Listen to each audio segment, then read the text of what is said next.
اللہ اکبر لا الہ الا اللہ واللہ اکبر وللہ الحمد۔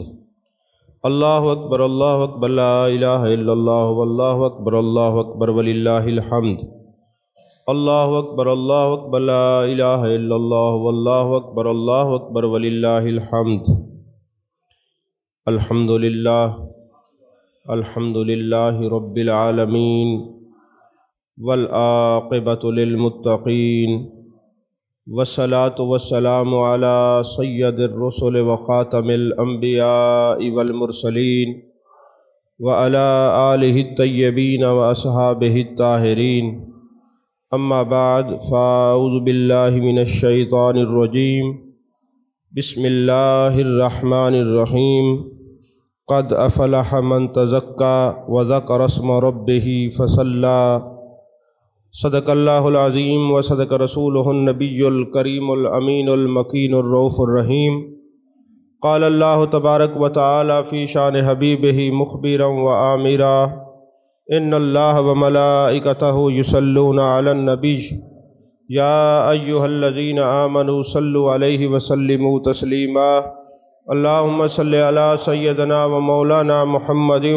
وعلی آل سیدنا و مولانا محمد وبارک وسلم وصلی علیہ۔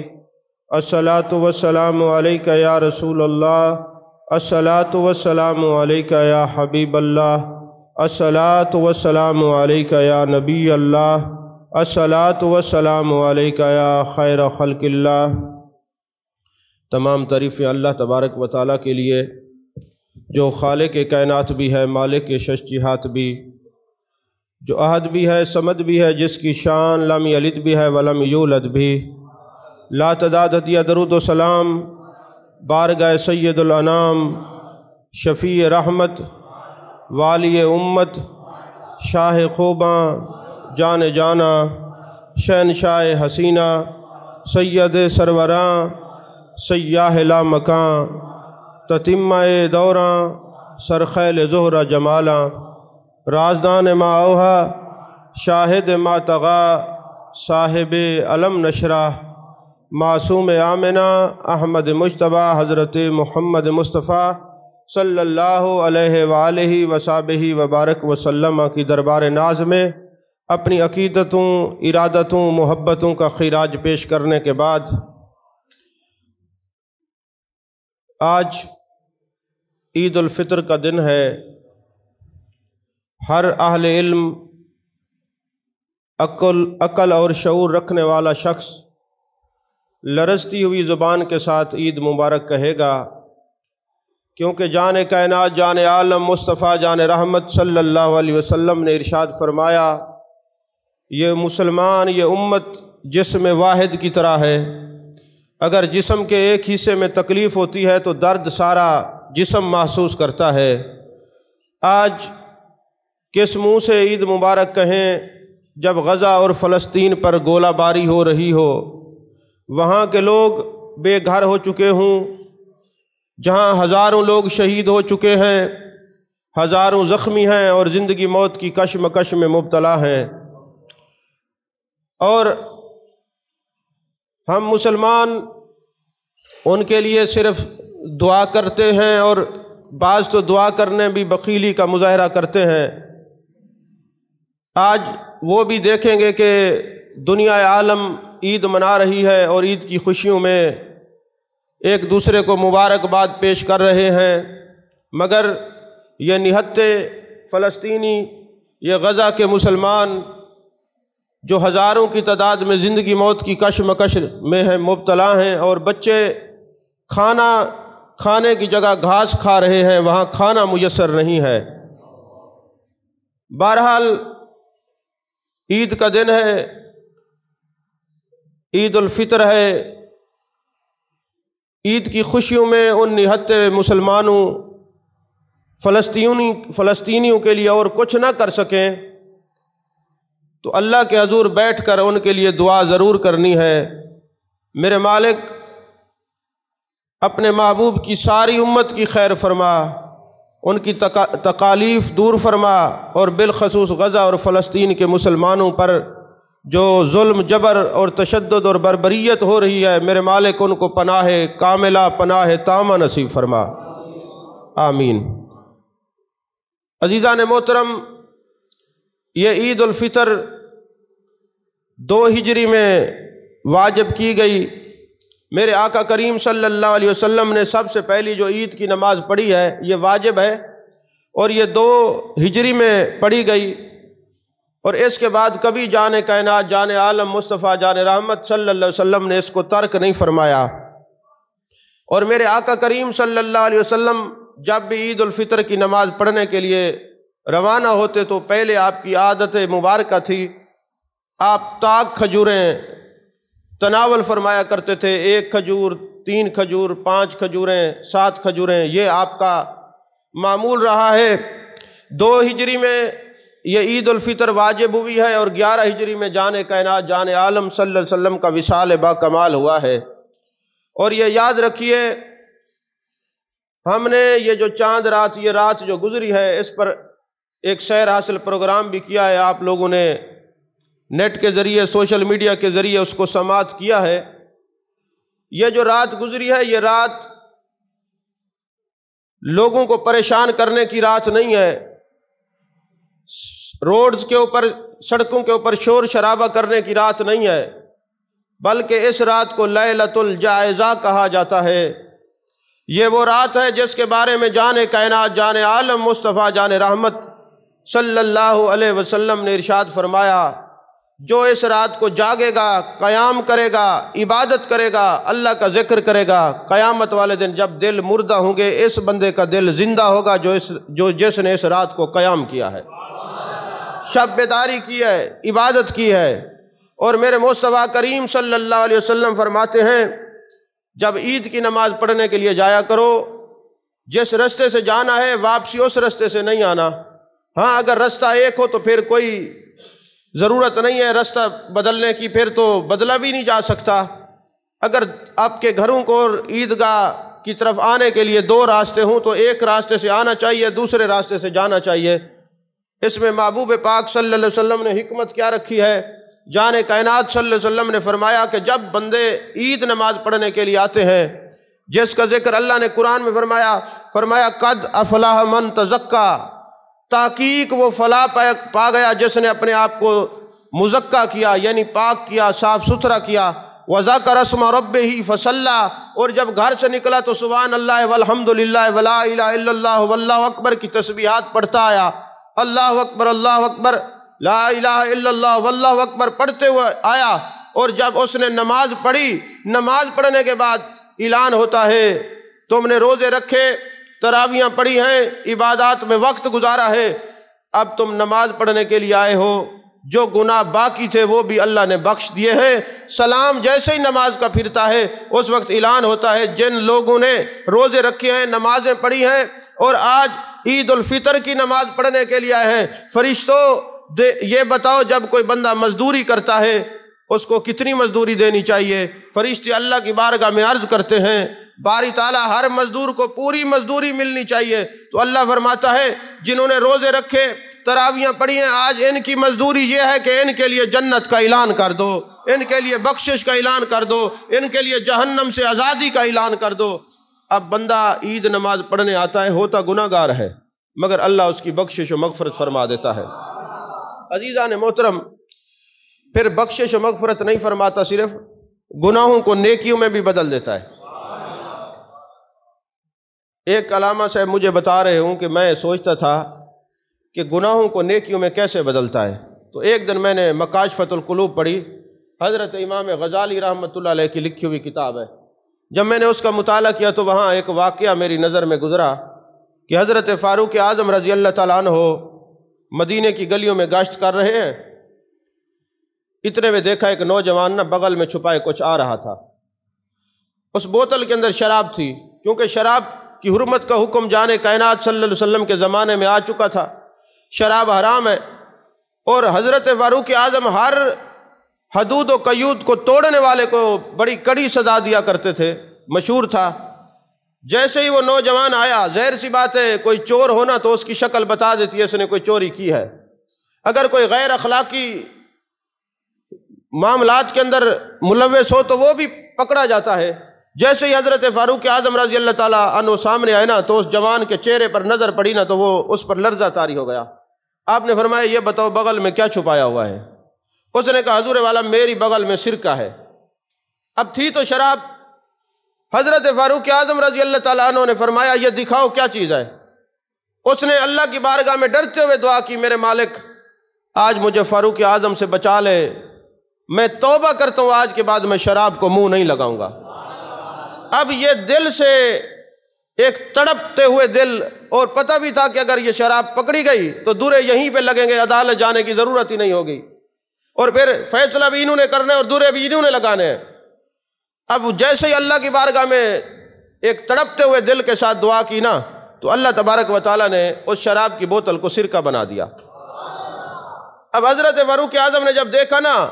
کہ یہ شراب نہیں سرکہ ہے تو آپ مسکرائے، فرمانے لگے نوجوان جب اللہ نے تیرا پردہ رکھ لیا ہے پھر فاروق اعظم تیرا پردہ کیوں اٹھائے، چل جا۔ تو بندہ کہتا ہے یہ واقعہ پڑھنے کے بعد مجھے بات سمجھ آ گئی کہ اگر بوتل میں شراب ہو، بندہ صدق دل سے دعا کرے تو وہ سرکہ یا دودھ بن جاتی ہے، اسی طرح گناہوں دل سے بندہ دعا کرے گناہ نیکیوں میں اللہ بدل دیتا ہے۔ اور پھر جب عید کا دن آتا ہے نا، بخشش کا اعلان ہو گیا،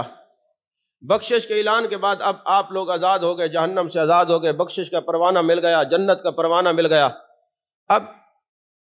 ایک دوست بھی ہے جس کو برسوں ساتھ لیے پھرتے ہیں، جو ہر کام میں الٹا مشورہ دیتا ہے، غیبت پہ مجبور کرتا ہے، چغلی پہ مجبور کرتا ہے، گلا شکوہ کرنے پہ مجبور کرتا ہے، یہ مجبور رکھتا ہے، اس کو شیطان کہتے ہیں، یہ بھی ساتھ ہے۔ اب جب اللہ تعالیٰ اپنے بندوں کو عید والے دن بخشتا ہے نا تو وہ اپنے سر میں مٹی ڈالتا ہے اور چیختا ہے، چلاتا ہے۔ کوئی بڑا بندہ چیخ رہا ہو نا تو اس کے چمچے کڑچے منٹ میں اکٹھے ہو جاتے ہیں کہ جناب فلاں صاحب بتائیے کیا ہوا، تو وہ بتاتا ہے کہ فلاں مسئلہ ہو گیا، تو یہ شیطان بھی عید والے دن مٹی ڈالتا ہے، چیختا ہے، سارے شیطان چیلے اس کے قریب آ جاتے ہیں اور ان کو کہتا ہے میں نے بڑی کوشش کی ان کو رمضان شریف کے اندر مختلف برائی کے کاموں میں مبتلا کروں، لیکن وہ کریم رب ہے، اس نے بخشش کر دی ہے۔ آج کا دن بڑا خطرناک ہے، اگر یہ کہیں بازاروں میں نہ گئے، گھر میں بیٹھے رہے، نمازیں انہوں نے ساری اسی طرح پڑھی جس طرح رمضان میں پڑھی تھی، اسی طرح اللہ اللہ کیا، تو پھر شام سے پہلے اور اللہ ان کو برکتیں دے گا، لہٰذا ان کو کسی اور کام میں لگا دو، برائی کی طرف لگا دو اور مختلف چیزوں کی طرف لگا دو، آوارہ گردی پہ لگا دو، نماز کے قریب نہیں جانے دینا، برے دوستوں کے ساتھ بٹھا کے شراب نوشی میں مبتلا کر دو، تاکہ جو ان کے لیے بخشش کا پروانہ جاری ہوا ہے وہ خدا واپس لے لے، ان کی بخشش نہ ہو۔ آج کا دن بڑے امتحان کا دن ہے، جس کا دن یہ اچھے طرح گزر گیا، اللہ کے ذکر میں گزر گیا، وہ اللہ کے قرب کے رحمت کے دامن میں پایا جائے گا، کیونکہ اس دن شیطان کو تکلیف ہوتی ہے اور رحمان خوش ہوتا ہے۔ حکایات کی کتاب میں بات پڑھ رہا تھا، بات بڑی اچھی لگی۔ عید الفطر کا دن ہے اور عید نماز کے بعد نا ایک اعرابی بدو دیہاتی صحابی رسول تھا، میرے آقا علیہ الصلوۃ والسلام کے روضہ پاک پہ جاتا ہے، جان کائنات صلی اللہ علیہ وسلم کی بارگاہ میں حاضری دیتا ہے اور جا کے کیا عرض کرتا ہے، میرے مالک یہ تیرے محبوب کی مزار پہ کھڑا ہوں، کائنات کی تیری سب سے پسندیدہ جگہ یہی ہے کہ یہاں تیرا محبوب آرام فرما رہا ہے، اور آج کے دن تو نے وعدہ کیا ہے کہ عید والے دن میں بخش دوں گا، جس کو تو بخش دیتا ہے تیرے دشمن کو شیطان کو تکلیف ہوتی ہے، وہ اللہ کا بھی دشمن ہے اور بندوں کا بھی دشمن ہے، تو جو دشمن ہے ہمارا اس کو تکلیف ہوتی ہے کہ اللہ نے بخش دیا، اور جب تو ہمیں بخشتا ہے نا تو یہ جو تیرا محبوب ہے یہ بڑا خوش ہوتا ہے، اور اگر تو آج مجھے یہاں پہ بخش دے شیطان جو ہے اس کا منہ کالا ہو جائے گا، تیرے محبوب خوش ہو جائیں گے، اور اگر خدا نہ خواستہ تو نے مجھے نہ بخشا تو شیطان خوش ہو جائے گا اور تیرے محبوب کا دل جو ہے وہ رنجیدہ ہو جائے گا، میرے امتی کی بخشش نہیں ہوئی، تو میرے مالک میں تیری بارگاہ میں تیرے نبی کی دربار پہ کھڑے ہو کر تجھ سے بخشش کا سوال کرتا ہوں۔ اب جب وہ دعا کر رہا تھا نا اونچی اونچی آواز میں، جو اعرابی ہو نا ان پڑھ ہو، اس کو کیا غرض کہ میں نے پہلے یہ پڑھنا ہے وہ پڑھنا ہے اور بڑے اہتمام کے ساتھ دعا مانگنی ہے، وہ تو جو دل میں آتا ہے مانگ لیتا ہے، اور اللہ تعالیٰ کو عاجزی بڑی پسند ہے، دل سے مانگنا چاہیے اخلاص سے، تو اس میں پڑھے لکھے یا ان پڑھ کی کوئی قید نہیں ہے، بس مانگنا آتا ہو، جو مانگنے کا طریقہ ہے اس طرح مانگو، در کریم سے بندے کو کیا نہیں ملتا۔ تو جو مانگنے کا طریقہ ہے بندہ اس طرح جو ہے نا مانگے تو پھر کیا نہیں ملے گا۔ اب حضرت فاروق اعظم رضی اللہ تعالیٰ عنہ جو ہے وہ دعا کو سن رہے ہیں، پیچھے کھڑے تھے اس اعرابی کے، آپ کی آنکھوں سے آنسو روا ہو گئے اور دل میں سوچنے لگے کتنا سادگی ہے اس بندے کی، مجھے یہ لگتا ہے کچھ لے کے جائے گا، کیونکہ اے اللہ تو راضی ہو گیا، شیطان کا منہ کالا ہو جائے گا، تیرا یار خوش ہو جائے گا، میری بخشش ہو جائے گی، اور اگر تو نے مجھے معاف نہ کیا تو شیطان خوش ہو جائے گا، تیرے یار کا دل رنجیدہ ہو جائے گا، میں ہلاک ہو جاؤں گا، میرے پاس کچھ نہیں بچے گا۔ تو حضرت فاروق اعظم نے ہاتھ اٹھائے، میرے مولا جو اس کی دعا ہے فاروق اعظم کی بھی وہی دعا ہے، قبول کر لے۔ تو آج کے دن یہی دعا ہونی چاہیے کہ باری تعالیٰ اپنے نبی کے وسیلہ جلیلہ سے ہم سب کی بخشش و مغفرت فرما، تاکہ ہم بخشے جائیں اور تیرا نبی تیرا محبوب اپنے گنبد خضرا میں دیکھ کے خوش ہو جائے کہ میرے امتیوں کو میرے رب نے بخش دیا ہے۔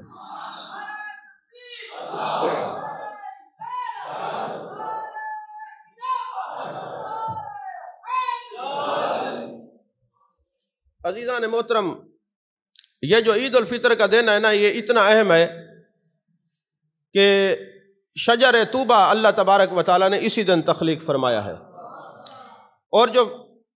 موسیٰ علیہ السلام کے دور کے جادوگر تھے ان کو توبہ بھی اسی دن توفیق ملی ہے، اور جبریل امی کو فرشتوں کا سردار بھی اسی عید الفطر کے دن بنایا گیا ہے۔ یعنی یہ اتنا اہم دن ہے عید الفطر کا۔ حضرت فاروق اعظم رضی اللہ تعالیٰ عنہ اپنے گھر میں بیٹھے ہوئے ہیں، عید الفطر ہے، دروازہ بند کیا ہوا ہے اور ملنے والوں کا تانتا بندھا ہوا ہے، دروازے پہ دستک ہوتی ہے، آپ دروازہ نہیں کھولتے، جب دروازہ کھلتا ہے تو کیا دیکھتے ہیں؟ آپ کی داڑھی مبارک پسینے سے شرابور ہے، آنسو سے تر ہے، اور آنسو بالکل آپ کے کرتا مبارک پر گر رہے ہیں۔ لوگوں نے عرض کیا اے امیر المومنین، آج عید کا دن ہے، خوشی کا دن ہے، آپ رو رہے ہیں۔ تو حضرت فاروق اعظم رضی اللہ تعالیٰ عنہ ارشاد فرماتے ہیں، لوگو یہ صرف عید کا دن نہیں ہے، یہ وعید کا بھی دن ہے۔ جن سے اللہ راضی ہو گیا ان کے لیے یوم العید ہے، جن سے ناراض ہو گیا ان کے لیے یوم وعید ہے۔ اب مجھے تو خبر نہیں ملی کہ میرے روزے قبول ہوئے کہ نہیں ہوئے، جن کو خبر مل گئی ہے وہ اپنی خوشی منائے، لذیذ کھانے کھائیں۔ عمر تو بیٹھ کے رو رہا ہے، میرے مالک جو تو نے مجھے توفیق دی ہے، میں نے عبادت کی ہے، میں عبادت کرتا رہا ہوں، اب فاروق کو بخشنا تیرا کام ہے، اللہ میری بخشش و مغفرت فرما دے، بخشش و مغفرت فرما دے۔ عزیزان محترم، یہی فاروق اعظم رضی اللہ تعالیٰ عنہ بیٹھے ہوئے ہیں، آپ کا بیٹا آ جاتا ہے، اور جب آپ کے بیٹے سامنے آتے ہیں حضرت فاروق اعظم رضی اللہ تعالیٰ عنہ کی نظر پڑتی ہے۔ آپ نے پوچھا بیٹا تیرا کپڑے کرتا پھٹا ہوا ہے، آج تیرا باپ تجھے قمیص نہیں دلوا سکا، تجھے سوٹ نہیں سلوا کے دلا سکا، میرا دل اس لیے رو رہا ہے، آنسو میرے نکل رہے ہیں کہ جب تو دوستوں میں بیٹھے گا تیرے دوست کیا کہیں گے، امیر المومنین کا بیٹا ہے، خلیفۃ المسلمین کا بیٹا ہے، قمیض بھی پھٹی پرانی ہے۔ آج اللہ نے ہمیں کتنا نوازا ہے، کائنات کی ہر شے پر ناشکری ہے، ان کے پاس کچھ بھی نہیں تھا، شکر کی دولت تھی۔ تو حضرت فاروق اعظم رضی اللہ تعالیٰ عنہ کا بیٹا تھا، کسی عام کا بیٹا نہیں تھا، امیر المومنین کا لخت جگر تھا۔ انہوں نے کہا ابا جان آپ کیوں روتے ہیں؟ تانے سن کے دل رنجیدہ ان کا ہو جو اللہ کی رضا پر راضی نہ ہوں، اور آپ نے تو ہمیں سکھائی خدا کی رضا ہے، آپ سے ہمیں تعلیم ہی یہی ملی ہے کہ یا اللہ کو راضی کرو یا اس کے رسول کو، بندوں کو راضی کرنا چھوڑ دو، یہ کبھی راضی نہیں ہوتے۔ یہ حضرت فاروق اعظم رضی اللہ تعالیٰ عنہ فرماتے جب میں حضرت اویس کرنی کے پاس گیا نا تو میں نے کہا اویس کوئی کام کی بات بتا۔ انہوں نے فرمایا یہ بتا اگر بندے تو اسے راضی ہو جائیں تو تجھے کچھ دے سکتے ہیں؟ کہا نہیں۔ اگر ناراض ہو جائے تیرا کچھ بگاڑ سکتے ہیں؟ کہا نہیں۔ کہا اگر بندوں کو چھوڑ آگ لگا تو خدا کو راضی کر، جس کے راضی ہونے سے کچھ مل جاتا ہے اور ناراض ہونے سے کچھ نہیں رہتا تو اس کو راضی کر، لوگوں کو چھوڑ دے۔ یہ کیا ہے؟ لوگوں کے راضی ہونے سے نہ کچھ ملتا ہے نہ ناراض ہونے سے کچھ بگڑتا ہے۔ عزیزان محترم، تو بیٹے نے کیا کہا؟ ابا جی آپ نے ہمیں رضا سکھائی ہے، اللہ کی رضا پہ چلنا سکھایا ہے، پریشان تو وہ ہوں جن کو رضا نہیں ملی، اور دوسری بات ہے پریشان تو وہ ہوں جن کے والدین ان سے ناراض ہیں، آپ تو مجھ سے راضی ہیں نا۔ حضرت فاروق اعظم رضی اللہ تعالیٰ عنہ اپنے بیٹے کو سینے سے لگاتے ہیں، عید الفطر کا دن ہے، اور فرماتے ہیں ہاں بیٹا میں تجھے اس لیے پیار کرتا ہوں کہ تو خدا کے رضا پہ راضی رہتا ہے۔ بیٹے کو سینے سے لگا کے کہ عرض کرتے ہیں باری تعالیٰ اس پر جتنی رحمتیں ہیں تمام کر دے، تو بھی اس سے راضی ہو جا کیونکہ اس کا باپ اس سے راضی ہے۔ تو اب صحابہ کے اولاد کا تو یہ طریقہ کار ہے کہ اپنے عید الفطر کے دن دوستوں کو بھی ملتے ہیں، لیکن اپنے باپ کے بھی جا کے سینے سے لگ جاتے ہیں، دعائیں لیتے ہیں۔ اور ہمارا کیا معاشرہ ہے، ہم کیا کرتے ہیں، لوگوں کو جا کے ملیں گے، دوستوں سے ملاقات کریں گے، ابا آ جائے گا تو منہ پھیر لیا، والدہ آ گئی تو منہ پھیر لیا۔ لیکن صحابہ نے اپنی اولاد کو یہ طریقہ سکھایا ہے، دوستوں کو بھی ملے منع نہیں ہے، لیکن جن کے ملنے سے، جن کے سینے کے ساتھ سینہ لگنے سے علم نشرہ کے سینے والا نبی راضی ہوتا ہے، اس کو پہلے راضی کیا کرے۔ آج تا روزہ کہیں نہیں سبحان اللہ آکھو، مریضاں دی طرح بیٹھے رہتے کہ سبحان اللہ ہی آکھی کرو۔ میں تو پھکا گولی نہ کھا دی بتا ہوں پانی پیتم، میں خوش کی کول تقریر نہیں تھی، چلو تو سے تو ٹھیک ہی ہے، ماشاءاللہ اللہ تو کو ٹھیک ہی رکھے۔ عزیزان محترم، حضرت ذنون مصری رحمت اللہ علیہ کتنے بڑے اللہ کے ولی ہیں۔ اب ہم کیا کرتے ہیں، ہماری سوچیں مختلف ہوتی ہیں، لیکن اللہ کے دوستوں کی سوچیں مختلف ہیں۔ یہ جب لیلۃ الجائزہ آتی ہے نا، چاند رات آتی ہے، تو حضرت ذنون مصری اپنے آپ کو کہتے ہیں، اپنے آپ سے بھی کلام کیا کرو، اس کو تلاوت وجود کہتے ہیں تصوف میں۔ جو اپنے آپ سے کلام کرتا ہے وہ اللہ کے قریب جلدی ہو جاتا ہے۔ کلام کرنے کے دو مطلب ہیں، ایک کلام کرنے کا مقصد یہ ہے کہ جو عیب تم دوسروں کے اندر دیکھتے ہو، مثلا کسی نے آپ کی چغلی کی، آپ کو برا لگتا ہے اچھا لگتا ہے؟ اور بولیے تو صحیح، برا لگتا ہے تو آپ اپنے اندر سے یہ عادت چھوڑ دیں، چغلی نہیں کرنی۔ کسی نے آپ کا گلہ کیا تو آپ کو برا لگتا ہے، آپ اپنے اندر سے یہ عادت نکال دیں۔ آپ نے کسی کے بارے میں غیبت کی، برا بلا کہا، آپ کو کسی نے آپ کو برا لگا، آپ اپنے اندر سے یہ عادت نکال دیں، اس کو تلاوت وجود کہتے ہیں۔ یہ اللہ تعالیٰ کی طرف اور تصوف میں جانے کے لیے راستے کا پہلی کڑی یہی ہے۔ اور دوسری تلاوت وجود کا حصہ کیا ہے، جب آپ بیٹھے ہوتے ہیں، نماز کا وقت ہو جاتا ہے اور آپ لوڈو کھیل رہے ہوتے ہیں، تاش کھیل رہے ہوتے ہیں، اور ادھر سے ہم جب گزرتے ہیں نا، کئی تاش کھیلنے والے سر نیچے کر لیتے ہیں۔ میں نے کہا تم مجھ سے تو شرمندہ ہوتے، کاش خدا سے بھی شرمندہ ہو جایا کرو۔ کوئی سمجھ نہیں آئی؟ تو خدا سے شرمندہ ہو گئے تو کام بن جائے گا، نظر تو پڑتی ہے۔ اچھا نظر کمزور بھی ہو تو اب تو ویسے اینک لگائی ہوتی ہے، دور تک نظر آ جاتا ہے۔ تو خدا سے بچیں، خدا سے شرمندگی سے بچیں۔ تو دوسرا تلاوت وجود کا طریقہ کیا ہے کہ آپ لوڈو کھیل رہے ہیں، تاش کھیل رہے ہیں، ہوٹل پہ بیٹھے ہیں، فلم دیکھ رہے ہیں، ادھر سے مؤذن اللہ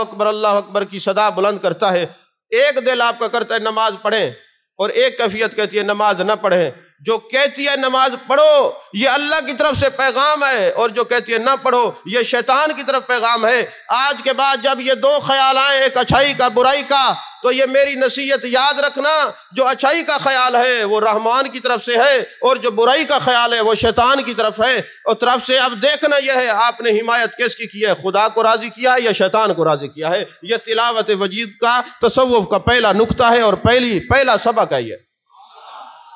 اچھا ایمان سے بتائیں، جب نماز کا وقت آتا ہے دل کرتا ہے نا نماز پڑھے، اور کوئی تھپکی بھی دیتا ہے، کوئی ضرورت نہیں بیٹھا رہے، جو تھپکی دیتا ہے یہ شیطان ہے، جو کہتا ہے پڑھ لے وہ رحمانی قوت ہے، اس کو وسوسہ رحمانی بھی کہتے ہیں، خطرہ رحمانی بھی کہتے ہیں تصوف کی زبان میں۔ اور قیامت والے دن یہ ہوگا کہ جب آپ کھڑے ہوں گے نا اللہ کے سامنے، یہ شیطان مجھے نماز نہیں پڑھنے دیتا تھا، شیطان کہے گا باری تعالیٰ ان سے پوچھ مجھے دیکھا تھا، میرے اوپر الزام لگا کے کھڑے ہیں، مجھے دیکھا تھا۔ آپ کو نظر آتا ہے شیطان؟ نہیں آتا نا، تو پھر آپ کہیں گے جی نہیں دیکھا تھا۔ اگر کوئی اہل علم ہوگا وہ کہے گا دیکھا نہیں تھا، پر یہ بولتا تھا، یہ کہتا تھا نماز نہ پڑھو۔ یہ عرفاء اور اصفیاء اور ازکیاء نے یہ بتایا ہے۔ تو حضرت ذنون مصری لیلۃ الجائزہ میں کھڑے ہوتے ہیں، اپنے آپ سے کلام کرتے ہیں، اور کلام کیا کرتے ہیں، اپنے آپ کو کہتے ہیں ذنون اگر تو ایک رکعت میں آدھا قرآن پڑھے اور دوسری رکعت میں پورا قرآن پڑھے، 2 رکعت کے اندر اگر پورا قرآن پڑھے گا تو میں تجھے عید والے دن صبح لذیذ کھانا کھلاؤں گا۔ اپنے آپ کو کہتا ہے، وہ عارف تھے، صوفی تھے، اصفیاء میں تھے، ازکیاء میں تھے، نقباء اور نجباء میں تھے، ان کو پتہ تھا اپنے آپ کو سمجھایا جا سکتا ہے۔ ہمیں یہ ہے کہ ہم نے دوسروں کو سمجھانا ہے، خود کچھ نہیں سمجھنا۔ تو حضرت ذنون نے اپنے آپ کو کہا، ان کی خواہشات نفس مان گیا کہ چلو 2 رکعت میں قرآن ختم کرو، کھانا تو ملتا ہے۔ جب صبح عید ہوئی، آپ نے لقمے کھانے کی نیت کی، ابھی لقمہ توڑا ہی تھا، اندر سے وہ نفس بولا، کہتے ہیں آخرکار جیت تو میں ہی گیا ہوں،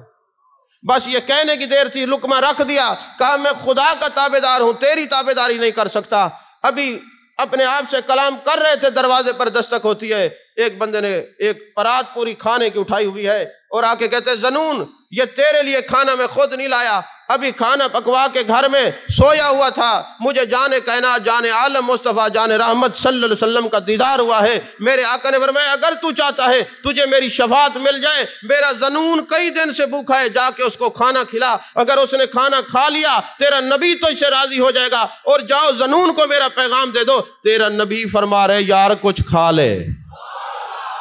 اب اس جملے میں کتنی لذت ہے، یار کچھ کھا لے۔ تو حضرت زنون کھاتے ہیں، آنکھوں سے آنسو نکلتے ہیں، کہتے یا رسول اللہ آپ کھلائیں اور زنون نہ کھائے، آپ کھلائیں اور زنون نہ کھائے، یہ کیسے ہو سکتا ہے؟ جس کو مصطفیٰ کھلاتے ہیں اس کو اللہ کھلاتا ہے، جس کو مصطفیٰ پلاتے ہیں اس کو اللہ پلاتا ہے۔ عزیزان محترم، مولا کائنات حضرت علی کرم اللہ وجہ الکریم تشریف فرما ہے، عید کا دن ہے، جو کی خشک روٹی تناول فرما رہے ہیں۔ لوگوں نے کہا حضرت آپ باب العلم ہیں، اللہ نے اتنی عظمتیں اور شانیں آپ کو عطا کی ہیں اور آپ ایک خشک روٹی کھا رہے ہیں۔ تو حضرت مولا علی نے فتویٰ کیا دیا؟ آپ فرماتے ہیں بات یہ ہے عید اس کی ہے جس کے روزے قبول ہیں، لیکن علی کے نزدیک عید اس کی ہے جو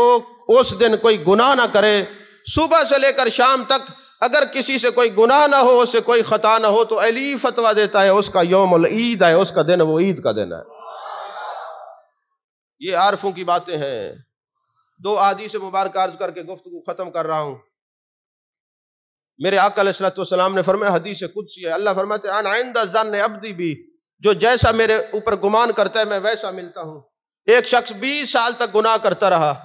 20 سال کے بعد ایک دن شیشہ دیکھتا ہے، جب شیشہ دیکھتا ہے تو داڑھی کے اندر بال سفید نظر آتے ہیں، رو پڑتا ہے میرے مالک 20 سال میں نے تیری نافرمانی میں گزارے، آج داڑھی میں سفید بال نظر آ رہے ہیں، تیری طرف آنے کا بلاوا آ رہا ہے، وقت بتا رہا ہے کہ میں تیرے پاس آنے والا ہوں، تو کیا تو مجھے معاف کر دے گا، راضی کر دے گا؟ ہاتھے غیبی سے آواز آتی ہے، اے میرے بندے 20 سال جب تو ہم سے دور رہا ہم بھی تو اس سے دور رہے، آج تو ہمارے دروازے پہ آ گیا ہے، ہم تیرے قریب ہو گئے ہیں، ہمارا قانون یہ ہے کہ جو ہم سے منہ موڑتا ہے ہم اس کی رسی ڈھیلی کر دیتے ہیں، اور جب کوئی آ جاتا ہے دروازے پر پھر ہماری رحمتیں اس کے لیے دروازے کھول دیتی ہیں اور رحمت کی چادروں میں چھپا دیتا ہوں۔ جب تو گیا تھا ہم نے کہا جانے دو، اب تو آیا ہے تو اب تجھے ہماری رحمت اپنے سینے سے لگا لے گی، کیونکہ جو ہمارے دروازے پہ آ جاتا ہے پھر ہم اس کو خالی لوٹاتے نہیں، مجھے کریم رب کہا جاتا ہے۔ تو جب کوئی دروازے پہ آ جاتے ہیں اللہ لوٹاتا نہیں۔ ایک حبشی نا میرے آقا علیہ الصلوۃ والسلام کی بارگاہ میں آیا، عرض کرنے لگا یا رسول اللہ صلی اللہ علیہ وسلم میں نے بہت گناہ کیے ہیں، میرا اللہ مجھے بخش دے گا؟ میرے آقا علیہ الصلوۃ والسلام نے فرمایا وہ کریم ہے، ستار ہے، غفار ہے، پردے ڈالنے والا ہے، بخشش کرنے والا ہے، بخش دے گا۔ وہ واپس چلا گیا، تھوڑی دور گیا نا پھر خیال اس کو کوئی آیا، واپس آ جاتا ہے، یا رسول اللہ صلی اللہ علیہ وسلم سادہ آدمی ہوں، عرابی ہوں، پڑھا لکھا نہیں ہوں، ایک بات کا جواب دیں، جب میں گناہ کرتا ہوں میرا رب دیکھتا ہے؟ آپ کو اس جملے کی گہرائی کا پتہ ہی نہیں چلا میں نے کیا کہا۔ جب میں گناہ کرتا ہوں میرا رب دیکھتا ہے؟ میرے آقا مسکرائے اور فرمانے لگے اے حبشی جب کوئی گناہ کرتا ہے تو رب دیکھتا ہے۔ کہتے اچھا اتنا عرصہ میں خطائیں کرتا رہا میرا رب دیکھتا رہا، مجھے شرم نہیں آئی؟ یہ کہنا تھا، اس کی چیخ نکلی، زمین پہ گر گیا، اس کی روح قفس انصری سے پرواز کر گئی، اور میرے آقا نے فرمایا انا للہ و انا الیہ راجعون، اور مسکرائے، فرمایا اس خوف کی وجہ سے، چیخ نکلنے کی وجہ سے اللہ نے اس کو ایسے پاک کر دیا جیسے میلے کپڑے کو پانی پاک کر دیتا ہے، اس کے خوف خدا کی چیخ نے اس کے سارے گناہوں کو معاف کر دیا۔ جب کوئی بندہ گناہوں سے توبہ کرتا ہے اللہ تبارک و تعالیٰ اس کو رحمت اور بخشش کا پروانہ جاری کر دیتا ہے۔ میں ہر جمعے پر یہ اعلان کرتا رہا ہوں کہ 300 روپے فی کا فطرانہ ہے، کم از کم، جس کی حیثیت زیادہ ہے وہ زیادہ دے سکتا ہے۔ عید نماز سے پہلے ادا کرنا لازم ہے، اگر کوئی نہ کرے تو بعد میں ادا کر دے، جب تک وہ ادا نہیں کرے گا اس کے روزے معلق رہیں گے۔ روزے کے اندر اگر کوئی غیبت کی ہے، چغلی کی ہے، گالی گلوچ سے کام لیا ہے تو پھر یہ جو فطرانہ ہے یہ روزوں کو پاک صاف طیب و طاہر کر دیتا ہے، تو ابھی جا کے آپ فطرانہ ادا کر سکتے ہیں۔ دوسری بات یہ ہے کہ آپ حضرات جانتے ہیں کہ عید کے بعد 3 دن ہمارے پاس آستانے پر عرس مبارک ہوتا ہے۔ کل انشاءاللہ رات کو عشاء کے بعد محفل میلاد ہوگی، حضرت علامہ مولانا محمد قاسم سعیدی صاحب دامہ اقبالہ کا خطاب ہوگا، اور پھر جمعہ ہے، جمعے والے دن جمعہ ہوگا، جمعے کے بعد درس تصوف ہوگا، اس وقت بھی خطاب ہے، اور رات کو عشاء کے بعد 2 عالمی مبلغ اسلام تشریف لا رہے ہیں جو سوشل میڈیا پہ چھائے ہوئے ہیں، اور اگر کوئی ان جیسا کوئی 1-2 اور پیدا ہو گئے تو بد مذہب ویسے ہی پیدا ہونا ختم ہو جائیں گے۔ ایک کا نام مفتی سمر عباس قادری ہے، جانتے ہیں نا آپ، سارے نوجوان جانتے ہیں، دوسرے آپ سے زیادہ جانتے ہیں کیونکہ وہ توجہ میں رہتے ہیں، آپ بولے بالے ہیں۔ تو ایک تو حضرت علامہ مولانا مفتی سمر عباس قادری صاحب ہیں، اس بندے کا نصیب ہے اس وقت پوری دنیا میں اس کے چاہنے والے ہیں۔ ہم بغداد گئے، 1 قدم نہیں چل سکتے تھے، کوئی آ جاتا فلاں ملک سے آیا ہوں حضور آپ کو سنتا ہوں، فلاں ملک سے آیا ہوں، مطلب یہ ہے کہ تصویریں کھچا کے یہ بندہ تھک گیا، کیونکہ ہماری تو عقیدت یہی رہ گئی ہے، کوئی پڑھی لکھی شخصیت مل گئی علمی تو ہم نے زیادہ عقیدت کا اظہار یہی کرنا ہے، خدمت تو کوئی نہیں کرنی، ہمارے نصیب میں نہیں، شکوے ہی کرنے ہیں، بس ساتھ کھڑے ہو کے صحیح ایک فوٹو تو چک کانڈا ہو، بس یہی فوٹو کھینچنے کا کام لگا ہوا ہے۔ اور دوسرے جو عالمی مبلغ اسلام ہیں جو ان سے بھی بڑے ہیں، جن کا نام حضرت پیر حامد سرفراز قادری صاحب دامہ اقبالہ، یہ دونوں شخصیات جمعے والے دن شام کو آ رہی ہیں، اور عشاء کے فوراً بعد ان کے خطابات ہوں گے، اس کے بعد محفل سماع ہوگی، اور یہ 4 کو صبح 9 بجے آخری دن پھر 9 بجے اور شروع ہوگا، اور 11 بجے انشاءاللہ العزیز دعا ہوگی۔